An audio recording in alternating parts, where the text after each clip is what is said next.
Vamos a aprender de dónde nace verdaderamente la fobia de hablar en público, qué es y cómo solucionarla, cómo erradicar esa fobia de la que tantas personas hablan. ¿Sabían ustedes que la fobia a hablar en público es la fobia número 1 que existe en nosotros? Hicieron un estudio que reveló que las personas tienen más fobia a hablar en público que el mismo miedo a morir. Eso quiere decir, en otras palabras, que las personas prefieren morir antes que pararse en un escenario y dar una presentación. Y esto definitivamente no puede seguir así. ¿Por qué? Porque todos necesitamos aprender a expresar una idea. Todos necesitamos aprender a expresar una opinión, a decir algo. ¿Qué tan mal es uno tener una gran idea y no podérsela decir a otras personas? Y por eso estamos aquí. Hoy quiero comentarles de dónde nace ese famoso miedo a hablar en público. Hay unas personas que dicen que el miedo a hablar en público es un miedo irreal, ya que no es a algo específico. Mientras que el miedo a las arañas, por ejemplo, tú ves una araña, te da miedo la araña, es un miedo a algo específico, el miedo a hablar en público es diferente en la mayoría de las personas. Algunas personas le tienen miedo a que se les olvide lo que van a decir, otras le tienen miedo a que lo miren las personas cuando está hablando, otras tienen miedo a tropezarse cuando van subiendo el escenario, otras tienen miedo a hablar muy rápido, otros muy lento, otros que no le estén prestando atención, y así podría quedarme aquí muchas horas diciéndole tantas opciones que las personas le tienen miedo. Esto quiere decir que realmente el hecho de hablar, la acción de hablar en público no es un miedo como tal. Por eso es que es tan importante que se tomen un tiempo, se sienten e identifiquen verdaderamente cuál es la raíz de su miedo. ¿De dónde nace verdaderamente ese miedo de hablar en público que ustedes tienen? Porque si no identifican cuál es la raíz, las soluciones que tomen para mejorarlo, pues sencillamente no van a servir. Es como si se tomaran una pastilla para quitar el dolor de cabeza y se toman una pastilla es para el dolor de estómago. Como que no va a solucionar ese problema que están teniendo.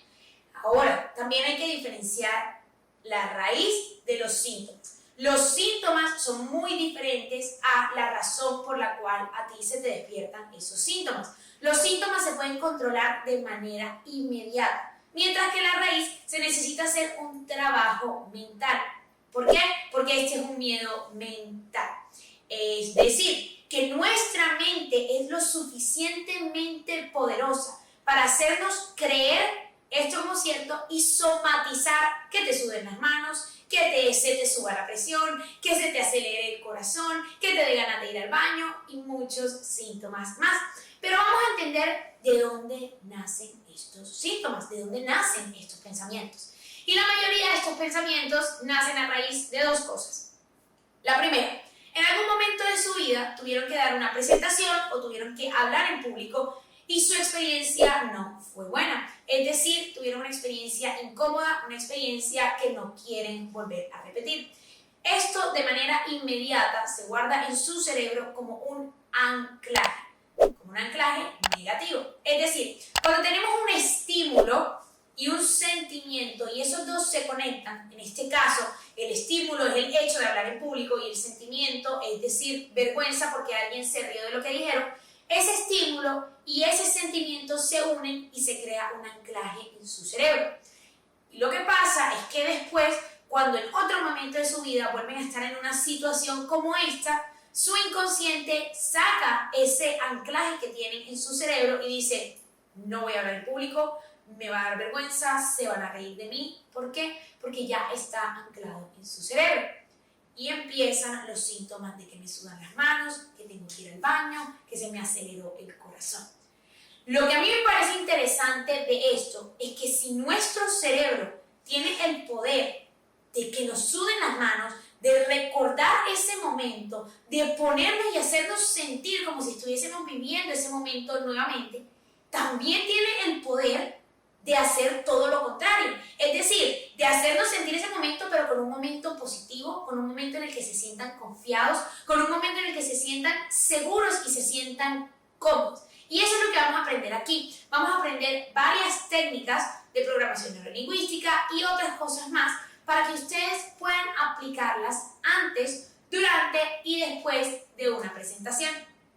La razón número 2 por la cual se genera esta fobia muchas veces es incluso peor que la 1. Porque en la 1 han tenido una experiencia en la cual se crea un anclaje y después cuando vuelven a vivir esa experiencia su cerebro dice alto, peligro, no me quiero poner en esa situación. Pero la segunda situación es todas aquellas personas que ni siquiera se han puesto en ese momento, no han tenido esa experiencia de dar una presentación, de dar un discurso, pero simplemente el hecho de pensar en ese momento lo conectan con un sentimiento que tuvieron en otro momento y no quieren tener esa mala experiencia. Y esto no lo hacen de manera consciente, o sea, no dicen, bueno, hablar en público me voy a sentir mal, voy a hacer que me sienta incómoda porque en algún momento algo me dio miedo y voy a sentir esto mismo. No funciona así. Funciona de manera inconsciente y pasa en nuestro cerebro, en una de las primeras partes del cerebro que fue desarrollado, que es el cerebro reptílico, donde está la supervivencia del ser humano. ¿Ustedes se han preguntado por qué las personas le tienen miedo a la oscuridad? Lo mismo que el miedo de hablar en público. El miedo no es a un espacio oscuro. El miedo es lo que pueda suceder en ese espacio oscuro porque no saben. El miedo a no saber qué hay allá, qué existe después o qué existe en esa oscuridad. Y cuando tenemos ese miedo de no saber qué puede pasar, nuestro cerebro reptílico inmediatamente activa el modo supervivencia y dice, peligro, eso no está bien, algo no me cuadra, mejor vámonos para otro lado. Lo mismo sucede cuando vamos a hablar en público. Como no sabemos qué pueda pasar, como no sabemos cómo van a reaccionar las personas, como pensamos que algo malo puede suceder, nuestro cerebro nos hace como sentirnos confiados y la manera de sentirnos confiados es yéndonos en dirección opuesta a ese momento y a esa experiencia. Así que, nuevamente, si nuestro cerebro tiene la capacidad de hacernos sentir incómodos, de hacernos sentir inseguros, de hacernos sentir con miedo ante algo que nunca hemos experimentado, pues entonces podemos hacer todo lo opuesto y sentirnos seguros y cómodos ante algo que no hemos experimentado. Pero para eso necesitamos aprender a programar a nuestro cerebro.